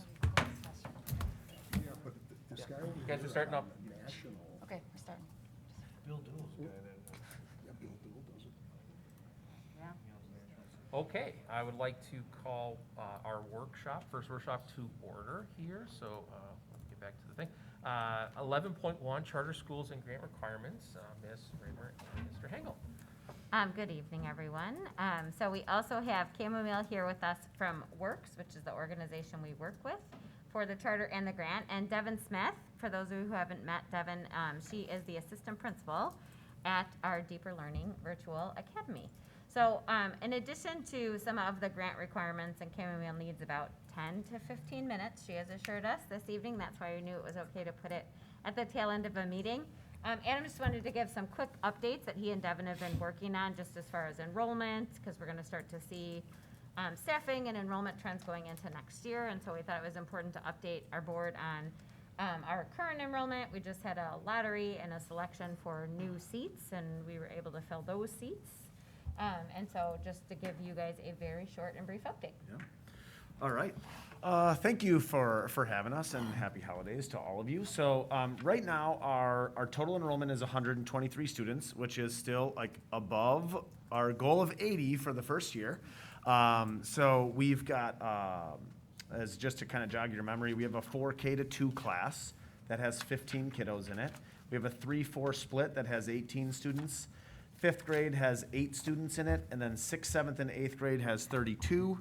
And then 9 through 12 has 52 students. We have 6 reg ed teachers, 1 sped teacher, and an EA. So their schedules, we have a 4K2 teacher. The only one that's kind of weird is our Miss Skiba, who is she teaches all the 5th graders, and then she also teaches 6th, 7th, and 8th grade ELA. So we joke that she has like this L in her schedule. And then we have one teacher, Mrs. Sikora, who teaches our 6th, 7th, and 8th grade math, science, and social studies. So, and then you have at the high school level, Dr. Schneider has 912 ELA, and then he monitors the social studies as the kids are working on that in Edgenuity and some of the other elective credits. And then Mr. Jacobs, who teaches our 912 math, and then monitors science in addition to some other electives. So those are our current enrollments, and as we have our charter board, so we just set some board parameters around our enrollments. It's very similar. We use all the same policies that WAWM does, so we try to keep some of those numbers consistent for staffing. So we have our approved seat caps at 4K through 2nd grade of 18, 3rd through 4th at 20. 5th grade is at 10, again, because we have that different L-shaped staffing period, because that person really has like 45 kids. 6th through 8th at 35, and then 9 through 12 at 85. So we just had a lottery and had families apply over the past probably month, and we contacted anybody who expressed interest through a counselor or through a social worker or through assistant principal, innovation coach, deeper learning coach, anybody that really expressed interest. We also sent out an email to all families in our district, having them apply, and we ended up with 2 4K to 2 seats available. 3rd and 4th grade, we had 2 seats available. 5th grade, 2 seats. 6th, 7th, and 8th grade, 3 seats. And then 9 through 12, we had 33 seats available. So we had 6 applications for 4K through 2nd, 5 applications for 3rd and 4th grade, 2 applications for 5th grade, 15 in 6th, 7th, and 8th grade. And then we actually had 33 applicants for 33 spaces in high school. So that worked out kind of well. So we are in the process now of contacting those families. 4K through 8th grade, they're going to start once we come back from the holiday break on January 3rd. We actually have our week of in-person learning coming up January 4th, 5th, 6th, and 7th. Well, they'll be working actually at the rec center on some of their projects. And then the high school students will finish out their credits over the course of the semester and then naturally transition over to the virtual school as second semester. So Devin will be working hard on scheduling with all of those 33 students. And we did have, as we're looking through our application process, we've been contacting all the families. Some families have, they might have been given a seat. Some of the high school families, they might have been given a seat, but they've said, no, we're going to just stick into the brick and mortar schools. So we're working with all of our families to making sure that we get a response from them so we know what is going on. So that's kind of just a little brief on our enrollment and lottery. And I know that, Noah, you might have had some questions in a couple board meetings ago about the makeup of our students. So we are at about 90% students that are WAWM residents and about 10% open enrollment. But remember back in July and August, we didn't really advertise and the open enrollment period was closed for them to choose virtual. So we will be working on in March when the open enrollment period opens to do some advertising. We're gonna run some, we're looking at some commercial spots and, some signage around not only our district, but other districts as well, as we did have a number of students open enroll at the beginning were with us for about a month and a half, and then they said, well, my school district wasn't offering anything virtually at first, and their school district did offer something virtually, or maybe they had a change of heart. It was nothing really with the programming, as Devin meets with most of the families if they decide to leave. They've just said like, oh, we're going back to, whatever their resident school district was. So, and it's kind of, and with Aaron's help, oh, there's her. with Aaron's help too, in Opal, when we have students that are open enrolling out, going to like Wisconsin Virtual Academy or eAchieve in Waukesha, we contact those families and say like, hey, did you know that we actually have our own virtual school? And so we have been able to actually draw a few of those students back from eAchieve that might have went to eAchieve last year out in Waukesha. And then it's kind of hard to measure the impact of having our own program and students who weren't going to leave this year to go somewhere else. So that's that. But as part of our grant requirements, we have Chamomile with us from Works. So I'm going to kick it over to her, and she's going to go through a couple things on her end, just talking about, as an authorizing district, what the responsibilities are for you guys as well. So I'll kick it over to you, Chamomile, as we switch some audio here. Can people hear me? Wonderful. Well, thank you so much for having me tonight.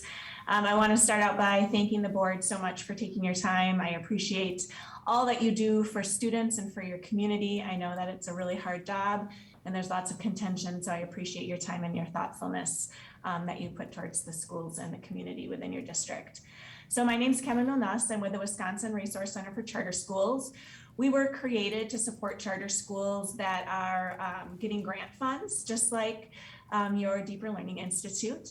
And so I'm here to talk just a little bit about the responsibilities of an authorizer. So I'm going to screen share.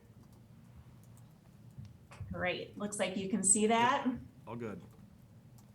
So what is the purpose and role of an authorizer? So first, charter schools are public, non-secretarian schools created through a business-like contract or charter between the Charter Governance Board and an authorizing school board, which is you, or now there's opportunities for other authorizing authorities as well. And really the basics of what that looks like is the charter school authorizer, which is you, has an agreement with the governance board of a charter school. And that agreement is the charter contract. So with a Deeper Learning Virtual Academy, they now have a governance board that is formed, and that is who you have the agreement with. So in that, what that relationship looks like is the charter authorizer is giving some autonomy to the charter school to really develop the school that they feel is going to be the best fit for the students. And to really, with that autonomy, take time to create an innovative schooling environment that doesn't look necessarily like other schooling environments. And so they have that autonomy in their school programs, what those programs look like, in staffing and hiring, and then also the financial decisions for the charter school.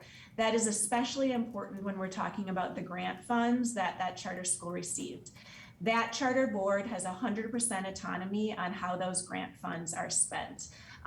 You can create an agreement of information giving of how those grant funds are spent, but the authorizer has no control over how those grant funds are spent. That's different than the regular operating budget of the charter school. That operating budget, so that's the funds that are coming in for the per pupil allotment, depending on how it's written in the charter contract, that operating budget is agreed upon between the authorizer and the governance board. So that's a partnership in coming up with that regular operating budget. And in exchange for that autonomy that the authorizer is giving to the charter school, there's an expectation of results. So it is important that the charter school, just like Adam did tonight, is reporting out how the charter school is doing. And so that report should include about the student learning that's taking place, the financial sustainability of the organization. So at the end of the year, make sure you're looking at that budget that was set for the charter school and how that budget turned out, and making sure there's financial sustainability there. And then also operations and performance. So as Adam presented tonight, that it's sustainable, there's students, there's more students than spaces. And so that's really exciting for a brand new charter school that just opened this year. And so charter schools are formed for all different reasons, and some are formed from within a district, which is how yours was formed.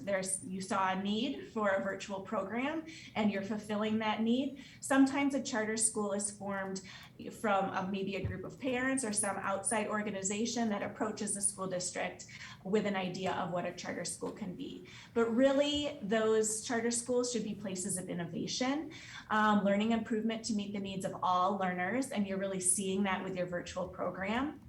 Accountability for that autonomy, And then again, like I talked about before, that financial sustainability, a connection to the community, and you're really going to see that in the projects that those students are doing in that virtual academy.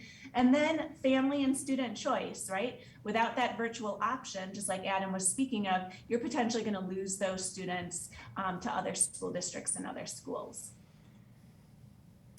So obviously you guys know this, but looking at your vision and mission, it's really exciting to see how that demonstrates one, accountability, but also this idea of autonomy and really reaching the students within the West Allis, West Milwaukee School District. So this focus on equity through deeper learning, which you're seeing in the virtual academy, is fostering a sense of belonging and educates the whole child.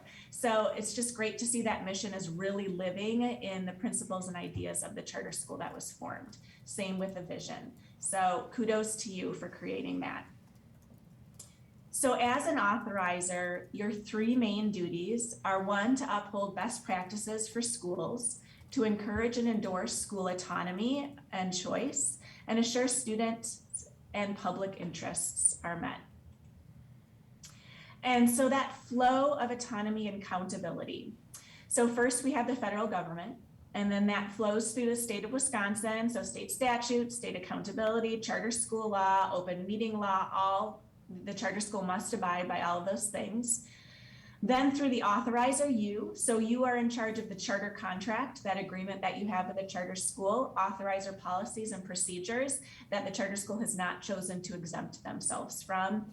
And that goes right down then to the governance board, who ultimately is making sure that the school is fulfilling the mission and vision of that school. So through the bylaws, policies, and then any waivers that maybe have been requested. And those waivers can be waivers from authorizer policies, from Wisconsin state statutes and laws, but no federal government laws. So this is just kind of another example of what that looks like. So the authorizer is the school district, which oversees the mission, vision, policies, and procedures. And within that is that charter contract, the agreement between the authorizer and the governance board, which is the legal entity that oversees the charter school. And they oversee that charter school, which is the staff, students, and families. So that's Adam and Devin really supporting the charter school and what that looks like, making sure that there's evaluations of the staff, looking at the student population, making sure there's learning taking place and that's being fulfilled. This just gives an idea of what Wisconsin charter schools look like in the state of Wisconsin. I'm going to share this PowerPoint with the board so that if you want to click on any of these links in the future, you can really see what charter schools look like throughout the state of Wisconsin. This just gives another example of that circle of relationship with authorizer and charter school. So initially that authorization, that choice to authorize the charter school, creating that contract, which was signed earlier this year, then oversight of the charter school, any corrective action. So if the charter school is not following through on anything that was written into that charter contract, making sure that there's communication, that the board knows about that and can put into place consequences and ways for the charter school to fulfill and create corrective action. And then after 5 years, there'll be a potential renewal of that charter contract every 5 years. So make sure when that 5 years comes up that the board has a really clear understanding and evaluation plan for the charter school before they just automatically renew that charter contract. So it's really the authorizer's responsibility to make sure that there's things in place, an evaluation in place before you decide to renew that charter contract. So why am I presenting to you tonight? So because the charter school got a grant, so those were federal grant dollars that flow through the state of Wisconsin and then out to new charter schools throughout the state of Wisconsin. Because of that, the charter school and governance board and authorizer needs to meet some works competencies.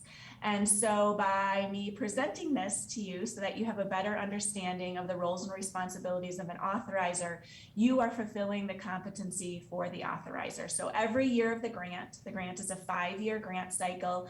The authorizer is going to need to do some sort of professional development around being an authorizer. And that can be in a whole suite of areas that you can do professional development.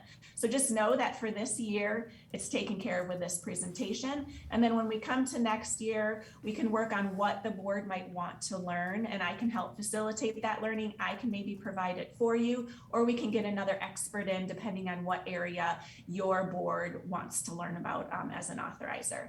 Or there's also e-courses on our website that you could take. So that's asynchronous instead of me coming and teaching to the whole board all at once. Board members on their own could potentially take a course that you might choose through those Works e-courses. So I encourage you to visit the Works website. It's just a huge array of information and a whole section very specific to authorizers. If there's places that you want to learn or ways that you would like to become a better authorizer, know that when that 5-year cycle comes up, if you want us to help you create a rubric or a way to reauthorize, Works is here to support that. So we are a nonprofit organization. We're simply here to support charter schools. We have a whole team of experts to help in those areas. And I want to thank you so much for your time tonight. Again, I value what you do for students within your community, and we're here to support that in any way we possibly can at Works, the Wisconsin Resource Center for Charter Schools. If there's any questions, I'm happy to take any. Any questions? Brenda, do you have any questions? Brian, do you have any questions? No questions? All right. Well, is there anything else that you want to say? I want to jump in and just thank you from Works. When we started down this path, and I came out of Milwaukee Public Schools and had quite a bit of experience in launching charter schools, but Adam would come in and it's like, well, I gotta ask that question of Works. I gotta ask that question. It's like, what is this Works thing? I couldn't figure it out. Yeah. So now that I understand it, it would have been very helpful, 15 years ago when I was trying to figure it out in MPS. So thank you for the support. Yeah, Devin and I joke all the time. We're like, oh, that's a question for Chamomile. She'll be able to answer that, like, no problem. And to everybody at Works, they offer like weekly PLNs and professional learning networks. And so I usually end up in about one of those a month on Tuesday afternoons. And then Devin, as part of our grants as well, she has a monthly call with DPI, and usually Works is there, either Chamomile or one of their assistant directors. So it's almost a weekly communication between us and Works to make sure that we're headed down the right path. Chamomile has done this herself before in addition to working for Works. So yeah, they've been incredibly supportive. Yeah, and a great thank you to Devin as well, who's been new to us this year and taken on the bulk of the daily operations of the charter school and figuring out all the components and all of those pieces, while making sure that our enrollment stays as high as it has and we haven't lost any of those families. It's been really important. And Devin's sort of a one-woman shop a lot of days over at the charter on her own. So I want to say thank you to Devin as well, who's done just amazing work this year. They have supported me so much, and I have learned so much from them. So from Chamomile and Nick and everyone at Works. So thank you for that support. Thanks, Devin, for all your work as a brand new charter school leader. You're doing an incredible job. And that was it. All right. Thank you. Well, thank you very much. I'm happy to see that the new school is, well attended, and that we are having competition for seats that we have. So that's a good thing. Yeah. So I'm glad that we're filling a need in our community and some outside communities as well. So thank you very much. All right. Thank you. Have a happy holiday. Thank you. You also. All right, so we'll move on to our second workshop for this evening, 11.2 current staffing configurations with Mr. Norris et al. Yeah, I'll stay close because it's here.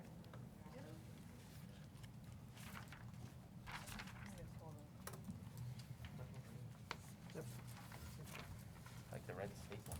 It's very festive. The holiday staple? You like Yeah. that? Very Christmassy.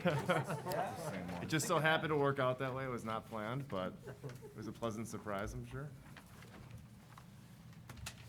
So thanks for having me. Last but not least, We have something after this, but. Oh, there you go. Well, second last and not least. But, So I wanted to, prior to, I know Deidre had mentioned that we're looking at, usually in January, we have a discussion as a board and as a leadership team in terms of enrollment and staffing and kind of what we're looking at in terms of open enrollment projections with our 92% calculations. So I guess preceding that, we wanted to do an update, and we felt like it was appropriate tonight, given the discussions we've had with staffing, kind of where we're at. So the handout you have, the first page, I'll kind of talk through that, and then we can take some questions, and I think that might give you a good overview. So the first page you have, the first column is the schools, all the schools we have, and towards the bottom you'll notice WAC and WH, so that's West Dallas Central, West Dallas Hale, they have asterisks next to them. And so in column B, which would be the current staff 21-22, that is the number of total general academic staff. And so the reason I mentioned Central and Hale, the reason there's asterisks there is the number of staff at Hale and Central is obviously larger than that, but that represents the number of English sections. So that's how we use, every student takes English, so when we have the projected enrollment, that's how we start determining how many staff they need. And so so obviously Hale doesn't have 50 staff, they have more than that, but that's kind of the calculation we use. So then if you go to the next column, you'll see the projected enrollment for the 21-22 school year. So we take the projected enrollment that we believe we're gonna have at each school, and we use that number to build backwards the number of staff we need each year. The next column you have is the TFS enrollment. That's third Friday enrollment. So you can kind of look at each school and see in terms of the third Friday enrollment versus the projected enrollment, and you can kind of take a look at, each school's a little different. But at the bottom, it totals kind of where we thought we'd be total as a district versus where we thought we'd be, or where we were on third Friday in September. And so you can see that that's a difference of about 60 students. So over the course of a district of 7,500 students, that's under 1%. So it's pretty good, I think, in terms of keeping an efficient staffing model, and in terms of a budget, staff take up the largest portion of the budget, so that's good. And then our enrollment as of 12/15/21. So as of last week, you can see that you don't really have much of a change. Some schools you do see some change, but typically, enrollment by this time of the year is pretty leveled out. There's not many students coming and going. And finally, the second to last column is the students per section. So that's simply the enrollment as of 12/15 divided by the current staff. And so when you look at that, you can see kind of where we are by building in terms of the total teacher to student ratio. And obviously that isn't like, not every section at Franklin is 19, but you might have one at 17, one at 20, one at 18. It depends on the band of teachers, the students in the grades, the things like that. And as you look down our elementary schools, you can see that we plan to have an elementary building at 22, and we have a max of 24. So the numbers we see in elementary these are as low as they've ever been, and the reason for that is, which is the final column, the AGR sections. So that's the achievement gap reduction, and we receive, is it federal money, Deidre? That's state money. State money for it's based on students who qualify as free and reduced. And so the money we get, we can use, depending on what we want to use the money for, we have to apply kind of a theory to how we are going to operate using the state money. And so we've been using the money to support instructional coaches in our buildings. And given the amount of money that we had carried over, we redesigned kind of that process to include funding staff members to teach students to keep our class sizes at 18-1. So, you can see by building how many sections of AGR teachers they have, which are inclusive of that. So for example, Franklin has 12 teachers. One of them is paid for out of this AGR grant. And just so the board has a complete picture, remember that's just in grades kindergarten through third grade, where it's either one teacher to 18 students if you dedicate some of your AGR dollars to keeping it at class size, or it can be a combined class, but then it's 2 teachers to 30 students total in that class. And that doesn't count additional supports that may be added to that classroom, like special education teachers or teachers who work with our students who are English language learners. So there's probably more adults in some of those sections, but those are the requirements under AGR. So that's a good, I guess, highlight of our elementary schools and then their student-to-teacher ratio. And then when you look to Frank Lloyd Wright Lane and West Milwaukee, we shoot for secondary a planned average of 27, and that way a planned a max of 30. And so any school you'd see that's under 27 is typically a friendly student-to-teacher ratio in terms of what we plan for. And so some of the schools, Frank Lloyd Wright is at 25.9, Lane at 24.3, and that's just general academic support for student-to-teachers. Is that 27 and like max at 30? Is that for our district or is that like a statewide, federal-wide money point for students per class? So No, we, that's- oh, good. What do you got? Yeah, it's been our number, right? Yeah. So that's a Okay. number that has been kind of what we've stayed with here over time. I don't know. And it's a pretty similar number to what many school districts use, but it's not a state or federal requirement, those numbers. Okay. And when you get to the high school, especially the, Central and Hale, some of the theory behind how the classes get assigned, it depends on, the course and the age of the students. You'd see more students in an AP language class than you would in a 9th grade algebra class. There's just some things that go into that. So it's not like we would typically have an algebra class at 30 ever, where you might see an AP language class at 31, just because it's just trying to work through what's best for the school and the students at the same time, so. And so the second page is those ratios I was referring to. So you see that as an elementary grid. And this is really what drives, kind of previewing the discussion here in a few weeks, this is really what drives open enrollment seats. So we take the projected enrollment, we break that down by grade and by school, and essentially we fill open enrollment seats to get to 92%. So if we had 91 students in 4K, we'd have one open enrollment seat.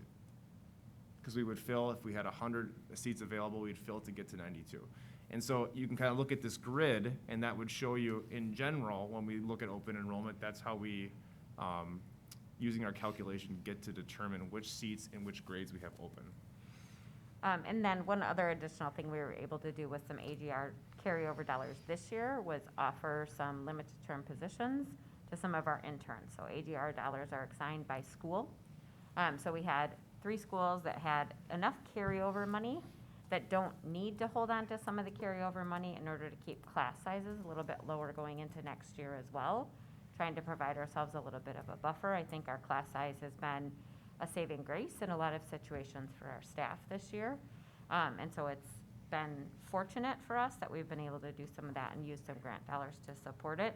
But we also, so then we were able to, in a couple of buildings where they were struggling to fill some EA positions or things like that, we've been able to add some additional staff for spring, utilizing that carryover money out of AGR. Plus, it helps us with audit findings and things like that, because one of the goals off of AGR getting audited last year, it didn't have any findings, but the auditors prompted us to really focus on spending down that carryover money, which is currently sitting in our fund balance allocated specifically to AGR. So that's the only thing you can use it for. So in terms of current staffing by section, that's kind of the picture at a glance. If anyone else would like to add. Any questions, I guess, you might have with that? Questions? Brian, do you have any questions? Can't see Brian. There he is. No questions for Brian. Okay. Yeah, awesome. Well, thank you very much. Absolutely. Appreciate it. Thank you. Happy holidays. Hey, to you too. Merry Thank Christmas. you, Aaron. Thank you. All right, so that ends our workshops for this evening. So now we will have to take a 5-minute break to clear the room and shut down the recording. So, what? I'm sorry? Do we have to motion to our closed session? No. Closed session we'll do once we get into closed session. All right, so we are at recess again.